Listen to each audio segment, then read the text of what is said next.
Greg Davies and this is Taskmaster. We're nearing the end of the series and before long we'll find out who's going home with this, the most sought-after trophy in television. Imagine the delight as they wake up each morning with this face next to theirs in bed. Because that's definitely where they'll be keeping it. Let's meet our 5 contenders now. They are Al Murray, Dave Gorman, Will Chowdhury, Rob Beckett, Sara Pascoe. And next to me, statistically speaking, it's Alex Horne. Is it? Is it Alex Horne? It is. I am Alex Horne. I'm officially the Deputy Taskmaster. So if you get ill or weak or lost, I become the Taskmaster. Or else it says we might get David Walliams. So really... OK, we usually start the show with a prize task, and today? Oh, yeah, we're going to start the show with a prize task. Today you've asked the people, these 5, to bring in their shiniest thing. Ooh. So whoever brings in the shiniest thing, that you judge to be the shiniest, will win the first maximum points of the show. Whoever wins the whole episode will go home with 5 shiny things. Wow. Yes. Everyone's into shiny things, right? Right. Sarah? Yes? What shiny thing have you brought in and why should it win? Oh, I have brought in the shiniest thing of all, which is the single Shine by Take That. Every kind of meaning of the word shine is encapsulated, plus it's one of the best songs ever written. I think we all agree.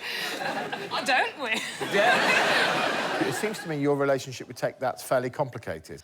When Take That were first together, I really loved them, and then they broke up, and I didn't kill myself. I just carried on going. And I'm glad that I did, because then they got back together. And then we found out that 3 of the 4 didn't actually pay tax, which I'm very against. So it's complicated. It is. But I think if I love them enough, they'll change. For the better. Rob, what have you brought in? Well, I've brought in something quite close to my heart. Yeah? I'm a big football fan, and I've brought in my almost 99% completed sticker album from the World Cup. Whoa! And look at all those shinies in there. Yeah. The difficult thing for me is, Rob, it brings back pretty awful memories from the 80s, because I despise football, and It's not a great pick then, was it? I got a Panini sticker just to try and fit in. Paul, what have you bought? I brought in my shiny balls. Of course he did. I mean, what do you use them for? Just playing with them, innit? OK. It's good for your joints and your movements. Yeah, they're also called Chinese exercise balls, Chinese medicine balls, or Chinese healthy balls. Those are the official names. But it's genuinely the official name. Is it like a stress release thing? It is. Like a... It is, Sarah. Oh, OK. Yeah. Al Murray. I brought in a torch. Is it a nice torch? I haven't seen Well, it doesn't work, does it? What? Oh. No, it turns out it doesn't work. Yeah. No. What do you mean? Don't offload all your crap on this show, mate. What's really good about it is if it worked, it could be used to test how shiny our objects are. Yeah. Which If are it actually worked, shiny. If yeah. it worked, But to be it would fair, though, useful. yours doesn't work without CD player. Hang on. Your CD. Well, hang Still, on, the mate. I CDs. can't look at your stickers if someone plucks my eyes out. Fair point. Doesn't that make them all null and void? Yeah, my balls are fine. Pop them in Pop 'em in. Put them in your eyes. I look like a Doctor Who monster. It'd be wicked. You already do. Oh, welcome to last place. I hadn't finished saying one of the nice monsters that everyone loves. Oh, too late. So we don't need to see what Dave's is. Come on, Dave, what's yours? I've brought in a cycling jacket made of what is, I think science has proven to be the most reflective surface on Earth, so it's very, very shiny. It also has a little light in the back, so it actually creates its own light also. So it's doing what the torch does and what these other objects do combined. It's not You can't stick it in a book, mate. No, and it's not called Shine. You actually can. Can you? Yeah, you open the pages of a book, you put the jacket in, you close, but you can literally, you can do that. You're going to be telling me next, with enough encouragement, it can sing a song and avoid tax. OK, well, thanks for your shiny objects. Here comes my judgment. Strap yourselves in. Al's broken torch last. It's broken. Yeah. Number 4. Oh, I'm really sorry, Rob. It's your shiny stickers, but that's because of my past. It's not fair, but that's what's happening. 3, Dave's high-vis jacket. It's just boring. Number 2, take that. You know, they would have been #1 if they'd stop avoiding tax. Stop it! Pay your tax! You'd have been #1. #1 is Paul's Chinese handballs. What's next? We're going to have some fun undressing. Ready? Yeah. Here we go.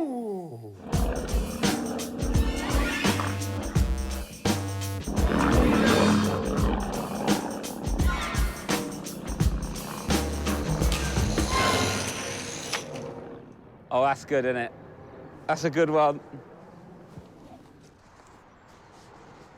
Spread your clothes as far and wide as possible at your own expense.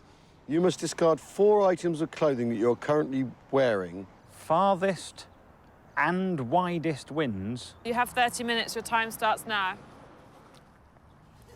4 items. So I just dump me clothes? Well, it says discard, but whatever. As far and wide. So they've got to go in opposite directions. Yeah, I mean, essentially, I wanted to mark my territory with your clothes. So we're looking for an enormous shape with 4 corners made of clothes, and they've got the whole of London to play with. All of London they could use. Well, they only had half an hour, but we did film this in London, so... Any part of London, good. Let's see how Paul got on. Ready? As far and as wide as possible. Yes, please. So we'll start with 1 sock here.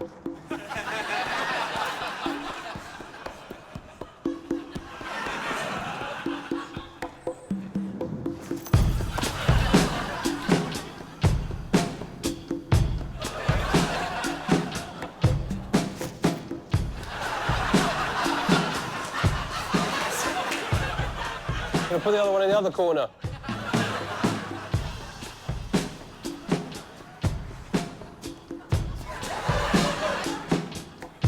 All right, the other one's over there. If we can get that plane to take off, I can get it even further.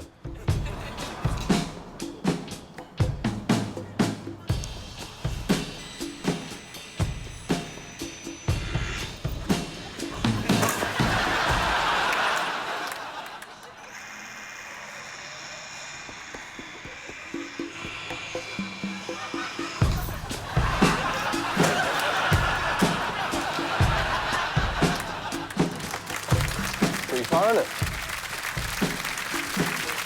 Far and as wide as possible, that was. You know that if you throw a sock over a fence, it's still just the other side of the fence? You didn't see where it landed. What, the sock? Yeah, I chucked it over the fence. Unless you did some sort of martial arts throw and it went... Well, I mean, it was just the other side of the fence. But when you twist your hand, it gives it a spin, and it kind of... It's probably still travelling now. What did you think were the chances of that plane flying with your sock wrapped round? Pretty high. I wouldn't have tried it. So you think... I thought, no, I thought if you put the sock on it, I put it in the place where it could have still flown. So when you see all those nerds at weekends at Flying Club putting their models and get them absolutely perfect, the last thing they always do is stick a sock on it. OK, so we're going to the break. I just want to say a quick thank you to Paul for being extraordinary. In fact, to express this gratitude, we've set Paul his own special task. See you after the break.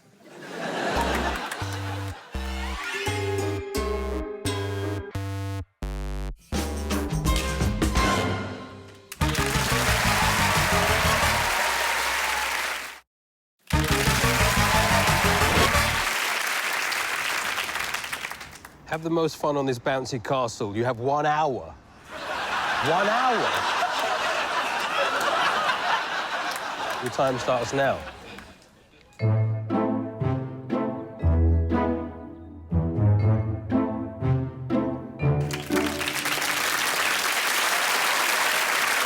back to Taskmaster, and thank you, Paul. Alex, what was happening before the break? Well, clothes... Clothes were being shed left, right, and in Paul's case, centre. Happy with Paul? Are you joking? I love him. Who's next? Well, we're going to have a look at Sara and Dave and see if they left the house.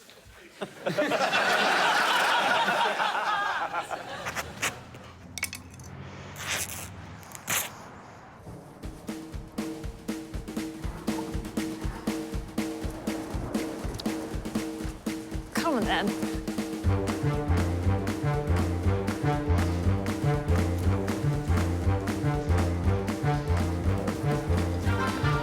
Come on, Alex, we can do better. One magpie.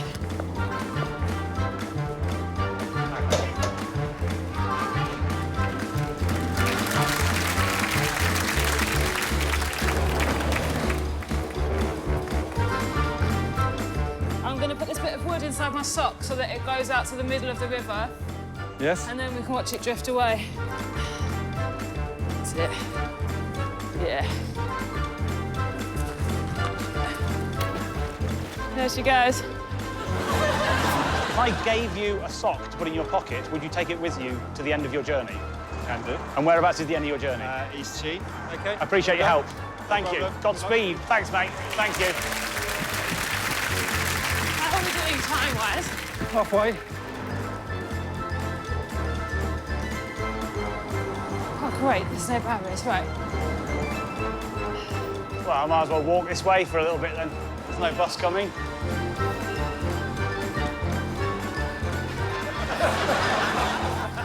It's the other platform! It's the other platform! It's coming in! Oh, no!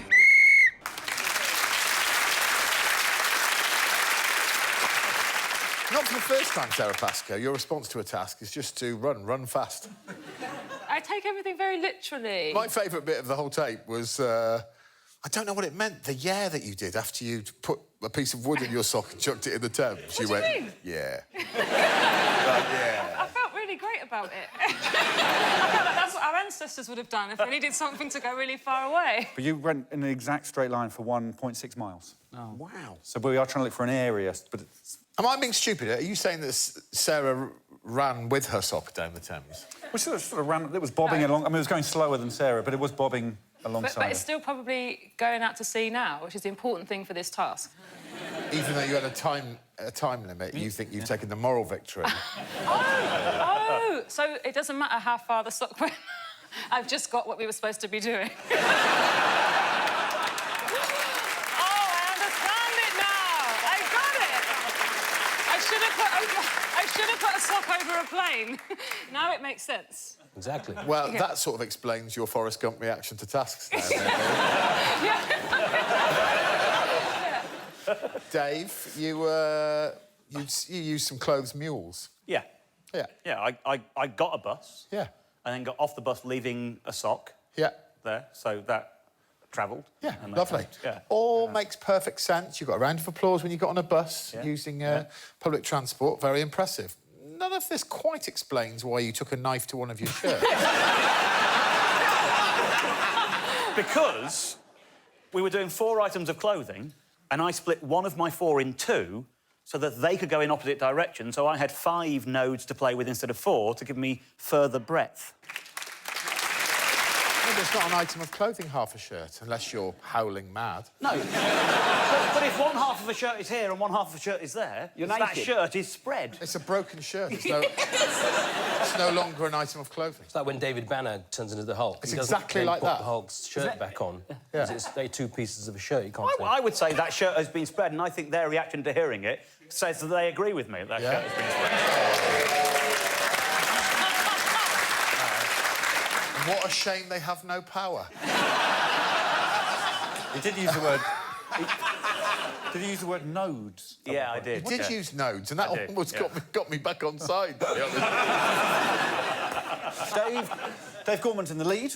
Next up, Rob and Al, and we've grouped them together because they did similar things. Here we go. You got your van? I've got my van. Should we go for a drive? Request taxi. So 2 of you go, right? One with the jacket, one with the hat, right? And then we'll do the similar in another direction when I figure out how to order a second taxi. It's the and wide that's the problem. You've got 28 minutes and 15 seconds left. OK, let's go. Left out of here, mate. OK. Here he comes. Good luck. Fly like the wind. Right. OK. Oh, I don't know this area. You for hire. Ha-ha! So towards Richmond or towards the southwest? Towards Richmond, please. The first exit. And just over there on the right by that Fiat, please. Yeah. Thank you.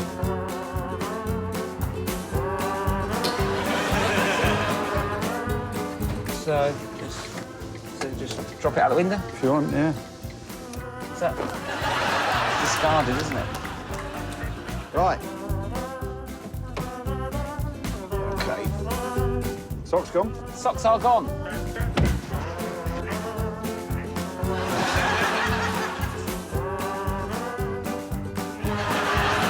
Oh, a bit of my bum came out then. If we could stop in 30 seconds, that'd be brilliant.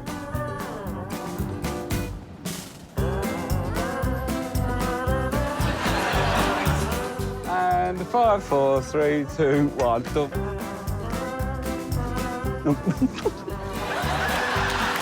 Trousers gone, are they? Yeah, no trousers anymore, mate. Just me and my pants. I mean, you are the naughtiest boy. You know, I'd always been warned of getting into, like, a van with a man with a beard with no trousers on, but it was great. Yeah. Such fun, didn't we, Alex? Hope you're listening, kids. Al, throwing cash at the problem. Yeah. Yeah. There were 3 different vehicles involved. My taxi cost 60 quid, which is, you know, you could buy a sofa. I'm selling a sofa at the moment. £60.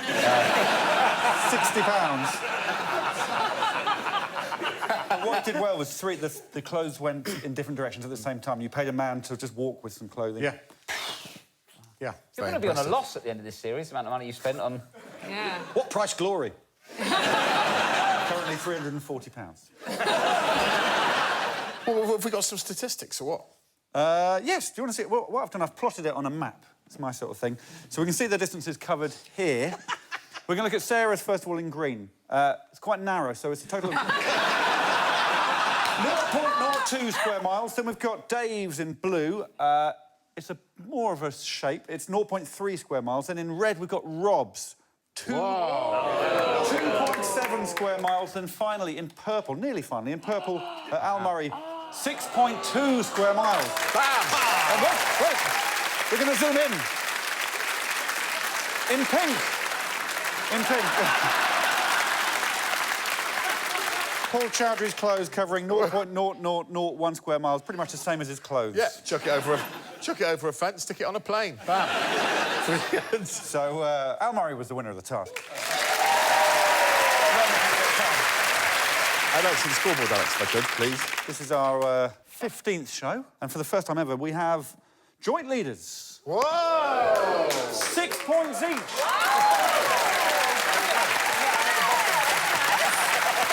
Next task, please, Alex. OK. This one is one of my favourites. It's a lab-based task. Ooh.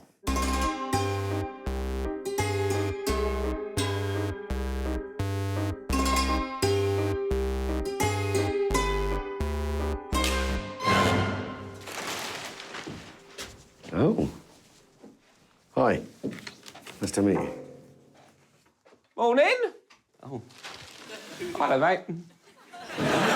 Hello, Rob. Nice to meet you. Is he your dad? Are you his dad? Hello. Hello. Hello.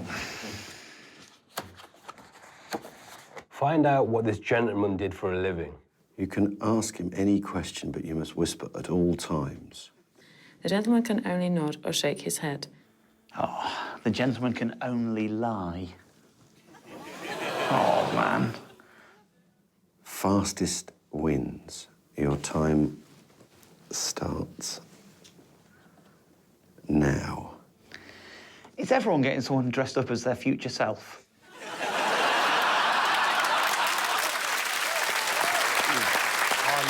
I love this one as well. Rob's instinct was exactly the same as mine. I presume that is your dad, is it? It's not my dad. It's not my dad. It looks nothing like me. And it definitely looks like him, right? Yeah. Who else thought it was Alex's dad?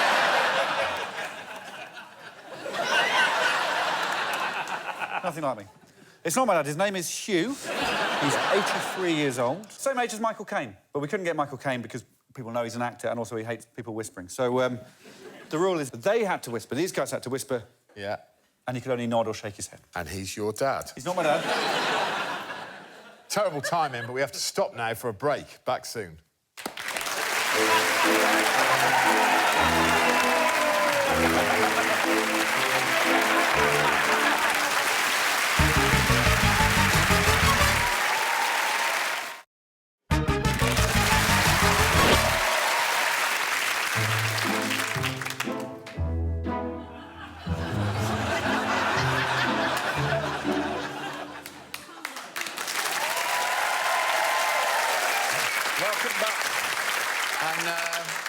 so much for that, Paul. Our contestants are playing for shiny items today, and the eagerness to win them is written all over their little faces. Alex, can you bring us back up to speed, please? Of course I can. So Hugh, our octogenarian friend, is being grilled by the comedians on what he used to do for a living. The rule is you guys had to whisper, he had to lie. Yeah. And he could only nod or shake his head. Yeah. That's it. Do you want to start with Rob and Paul? Yes. Here we go. Here we go. Did you work in a public sector job? The government? The council? NHS? Oh, was you a doctor? What sort of doctor, Rob? That's niche. What sort of doctor are you, man? Did you help people? You worked in a care home? Were you a driving instructor? Were you a doctor? He's a doctor. What sort of doctor, Paul? For f***'s sake, you bastard. I mean, I don't know what type of doctors there are. Oh, were you a GP? Was you a surgeon? Oh, brain doctor? I don't know what doctors. Dentist? I said, are you a doctor? And he went, no, which means he was. That's a job. I don't know what more you want from me. Were you a GP? A doctor of pediatrics? Like a psychiatrist? This is unfair. I've got you as a doctor. Are you Dr. Pepper? Dr. Dillion? Okay, what other doctors are there? So, you're a surgeon. Was you a doctor in hearing? Heart doctor, brain doctor? What kind of sort of doctors are there? Were you a surgeon? Were you a nurse? Did you ever get involved with the nurses? Have you got a degree in medicine? Are you a psychologist? I might need one. X-rays? Are you a bone doctor? Radiologist? Are you an ear, nose and throat surgeon? Were you a doctor's assistant? So you gave the patient something in the surgery rooms? Yeah. Yeah, so keep in mind what you did as your job. Anaesthetist.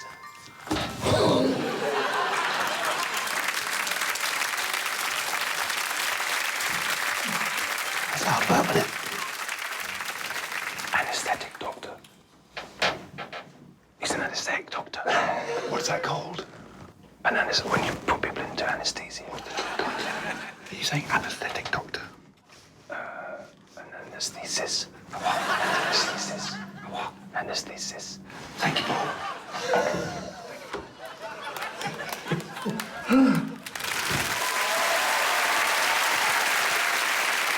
Wow. I'm going to recreate my favourite moment from that, when Rob got his breakthrough on the NHS. Did you work for the NHS?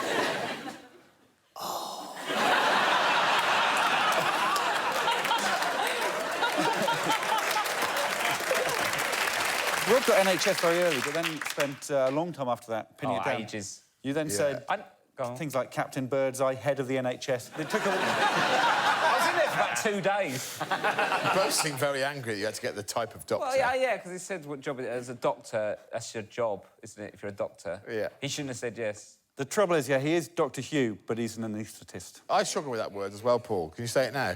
Anaesthetist. Yeah, no. I struggle with it too. Do you want to know some of the other things that Paul guessed? Yes, please. Yoga instructor, rent boy, babysitter, hygiene doctor. Dr. Dre, there was quite a few. Dr. Dre. I didn't know. I may as well get these ticked off before we... Rob said the word doctor 49 times.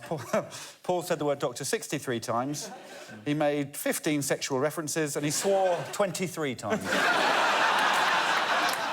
15 sexual references.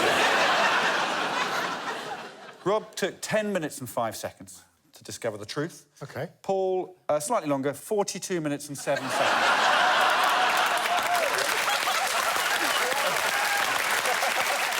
Let's take a look at Sara and Dave. Here we go. Medicine. Okay. Was it something you needed a university education for? Yes.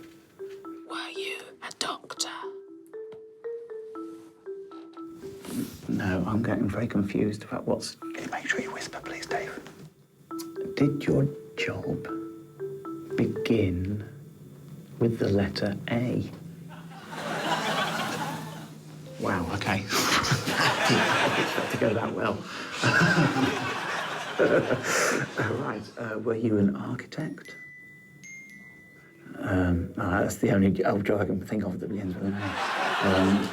Were you a heart surgeon? Were you an archer?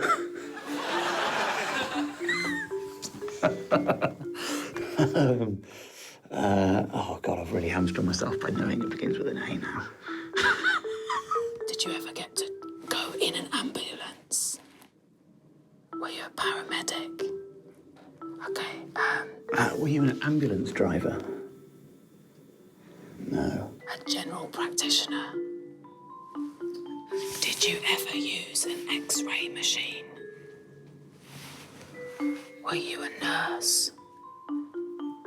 I'm in the ballpark, right? Yeah, you've been in the ballpark for quite a while. I know! Was it medical in any way? Yes. So and it's not an ambulance driver. Paediatrician. Okay, were you an anaesthetist? Get in. Yeah, maybe. Lucky. No, not late. That's a result. Wow. Well, I think I've got to win this one, haven't I? Surely that's... 4 minutes 21, Dave. Nobody's getting that in under 4 minutes 21. were you an anaesthetist? Is that it? That was pretty fast.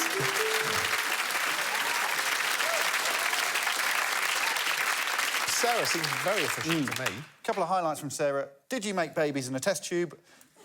As a doctor? Yeah, and did you specialise in urinary tract infections? Very specific. So she did I get was trying it. to guess the different kinds of Yeah, and you That did. is an incredibly specific guess.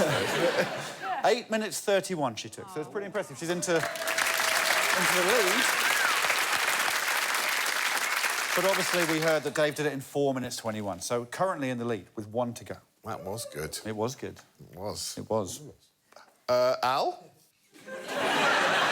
Would you like... 4 minutes 21 to beat. 4 minutes 21 to beat. You ready? Impossible, isn't it? Let's go. Dave thinks so. Let's see. Here we go. Not anymore, I don't. Did you do it for a very long time? So, yeah, you did. Was it highly skilled? Yes, it was. Did it involve working with, like a machinery? Yes, it did. OK. Were you a doctor? Get your voice down a little bit, Al. Sorry. Were you a doctor?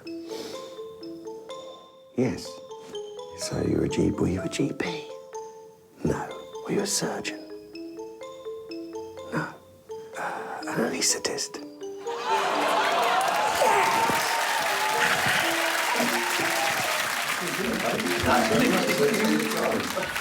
Oh, my God. Unfortunately, not whispering at the beginning of the task, so null and void. I'm joking, of course. Like me, please like me. Good. Well, I mean, amazing performances nearly all round. Yeah. I mean, Al was... He was tender. He was professional. He said afterwards he knew because he had soft hands when he shook his hands. Yeah. Really? Yep. I could just tell. He'd not done anything like manual labour because he had very soft, delicate hands. So he was must obviously... have been underneath the... Yeah. I have a cousin who's who does this job, I just got this vibe off him. Wow. Properly Darren Browned it. Oh, yeah. Do you want to know his time? Nah. yeah, please. 8 seconds and 2 minutes.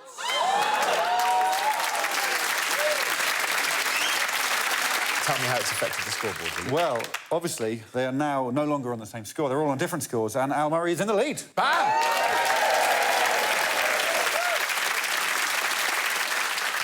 Lovely whispering work. Let's have another task, Alex, please. OK, it's a team challenge. It's a high-tech team task. Ready? Here we go.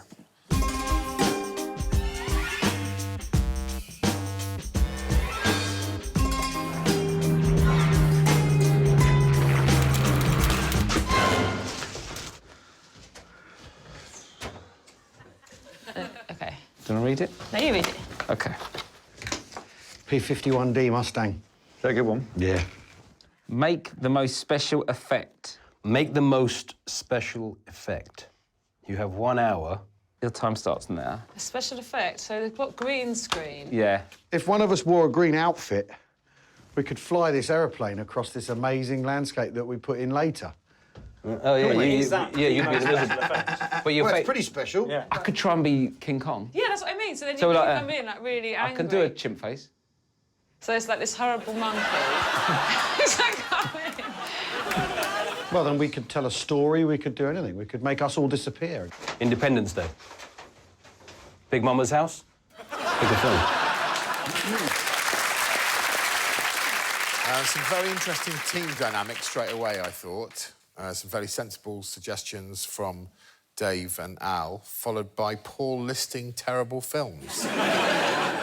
Big Mama's House. There was 3 to choose from. I think you misunderstood the task, mate. Special effects, isn't it? So why are you saying Big Mama's House? The same actor played all of the characters. And Martin Lawrence isn't a woman. They're not the same people. It's not different. He's doing all of them. We watched that together. No, we didn't have a clue, did we, when we watched that? No, we didn't. We thought it was all real. Yeah, it's all CG. It's very special. You need to watch more foreign films. Let's have a look at Al, Paul and Big Mama's House. And David. OK.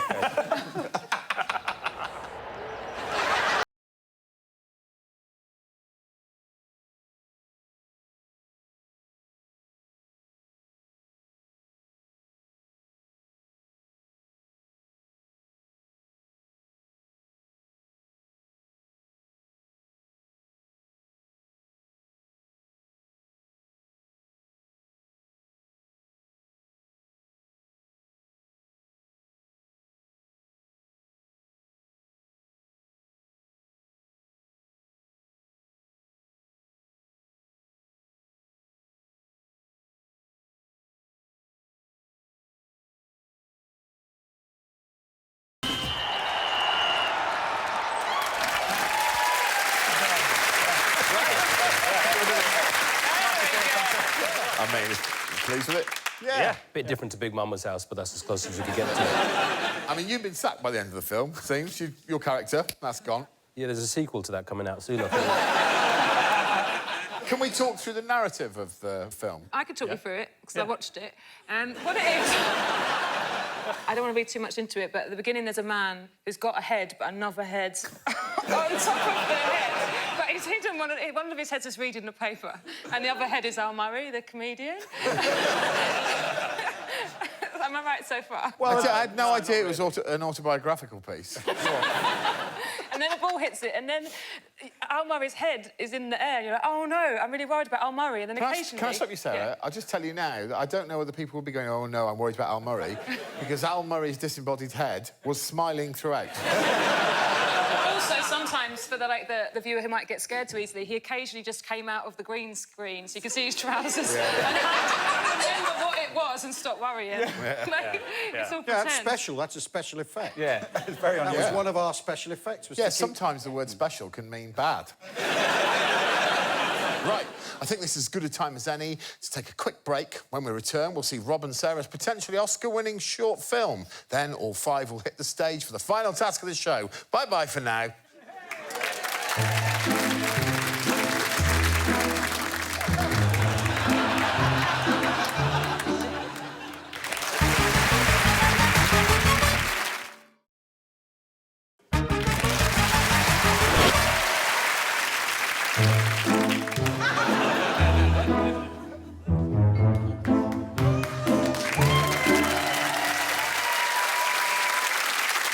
Welcome back to Taskmaster. And thank you, Paul. So here we are in the final part of the show. There's Al Murray's broken torch to be won and a live task to take place. But first, what are we up to? Well, we've just seen the Beard's very incredible special effect movie. It's just the brother and sister, Rob and Sarah's film to go. You ready? Yeah, let's see the twins. Here we go. Hey, Rob, do you like my new shoes? What shoes? My shoes have disappeared. No, they haven't. These aren't mine. What about these? I've never seen these before in my life. Here you go, then. Rob, this is ridiculous. Can you just give me back my shoes? Coming right up. Oh, phew. Thank gosh you've stopped mucking around with shoes. And I asked you not to use magic in the house. We're not in the house. Rob, how are you going to magic yourself out of a divorce? I'll find a way. My shoes.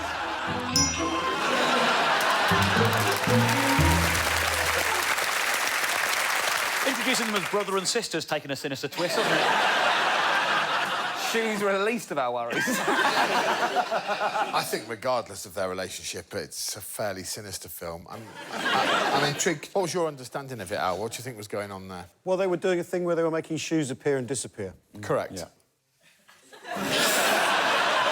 Is that your review? 3 stars, out. But there was also the emotional story. This poor woman who has to live with this guy who keeps making shoes appear and disappear, and then there's a divorce, and then there's a new coupling. Yeah. There was some issues there, wasn't there? I mean, it was what issues? it was a gay man trapped in a heterosexual marriage, presumably. Yes. Or just maybe... Hence his obsession with shoes. Yeah, why are we talking about my private life at work? I thought he was a very nuanced character, though, the... insane, winking gay magician. As far as I can work out in the narrative, though, you taunted her by repeatedly changing her footwear. Yeah, sure. And then you made her disappear and you replaced her with a man. Yes, that is correct. Why taunt her with the shoes? Why not just get rid of her, bring the man in? Because that shoe's too loose. I don't know what that means. So the character you were playing, the shoe didn't fit him. Yes, So, yes. the shoe didn't That's fit- probably what it would be called, wouldn't it? The shoe didn't fit emotionally. Yeah, so really what I should have been with a man So it's and like I had to go through it. a reverse Cinderella story in a way. Yeah, so it was me going through my emotional changes of what do I want, when do I want it, and also just what a waste of magic. Yeah. I mean, honestly, I preferred the football one until I started getting into the backstory of those poor couple. I mean, what he must be going through. So difficult not to be able to just live in your own skin, or indeed to be fired into a different dimension. Can I do a draw? No, because it's got to be 5 points split. All right, then. We don't I'm going to have give 3 to the football team and 2 to that team there. 3-2. So, Alex, where are we at score-wise now? Well, it is exciting for the first time in the series with 1 task to go. Any of them can still win, but Al Murray is currently in the lead with 14.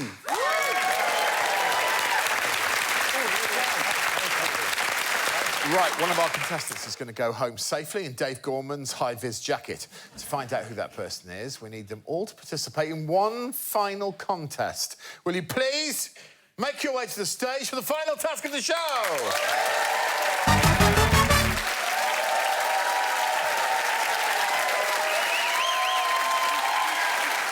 Not many props this time. Sarah Pascoe, would you please read the task to your fellow contestants? Can I point out that Sarah is not wearing any shoes because Rob winked? Still got my powers, guys. There we go, Sarah. Thank you. Wearing a blindfold, cover yourself in sticky notes. Sticky notes must be applied individually. The person with the most sticky notes still sticking to their body after 100 seconds wins. Pretty straightforward. Yeah. It's got dignity written all over it. When you say body, you've got to take your clothes off and put them on your body. No, mate. Absolutely not. Anna, blindfolds on. So I can't go inside clothes. No, good question, Rob. Thank They you. must be on the outside of your clothes. Because I was going to get 100 sticky notes in my pants. Sticky notes!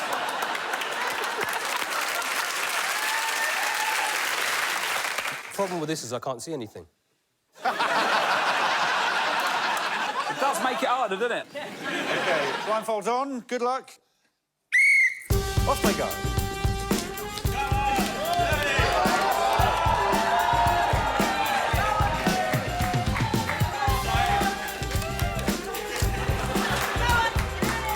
How's it going, Paul? Good, man. What's your technique, Paul? Just rub them on me.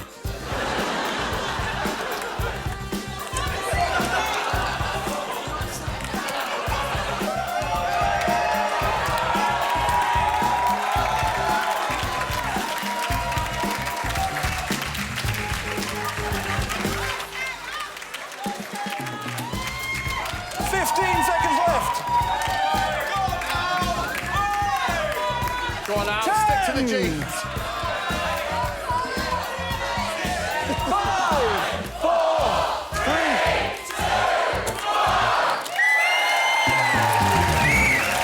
Stand still. The counters are coming on. I feel vulnerable.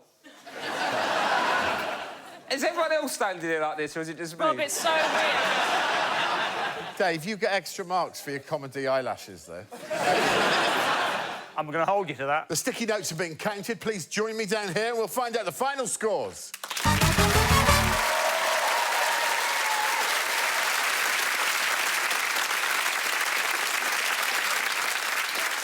So there we are, Alex. Have you got some stats for me? Have I? I don't know. Yes. Yes, I do. So, the worst person at sticking sticky notes to their body was Paul Chowdhury. 29 sticky notes. Then Al with 31. I'm surprised by that, because Al was hampered by an overly expensive jacket. Yes, he did come second last. Sara in third with 33. Dave and Rob both in the 40s. Ooh. Dave got 40, Rob 45! Without resorting to ramming them down your pants. Didn't have to ram them down my pants. That's Impressive. Nice. So I presume that means you have the final scores for the show. I do. I can say that Rob is winning the series by just 2 points. Whoa! Series leader. But the winner of this episode, a first-time winner, is Mr. Dave Gorman! Yeah! Thank you. Brilliant. We can see the score. Thank you very much. It feels there we go. Dave Gorman is the winner, thoroughly deserved. You may now go up and collect your shiny prizes. Well, we made it, Alex. You made it, Greg. I did, didn't I? Yes, you did. And what exactly have we learnt today? Well, this is what we've learned. The next time you get on a plane and you're experiencing turbulence, have a look out the window. There might be a giant sock on it. But more than anything, we've learnt that today's winner is Mr. Dave Gorman!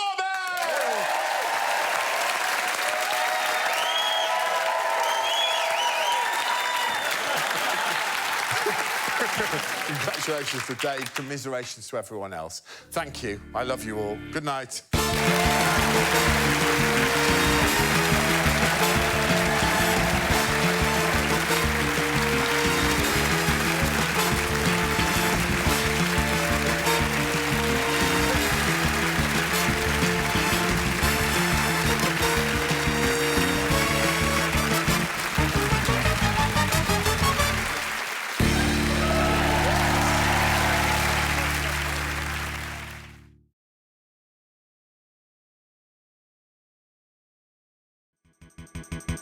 For more Taskmaster, subscribe now.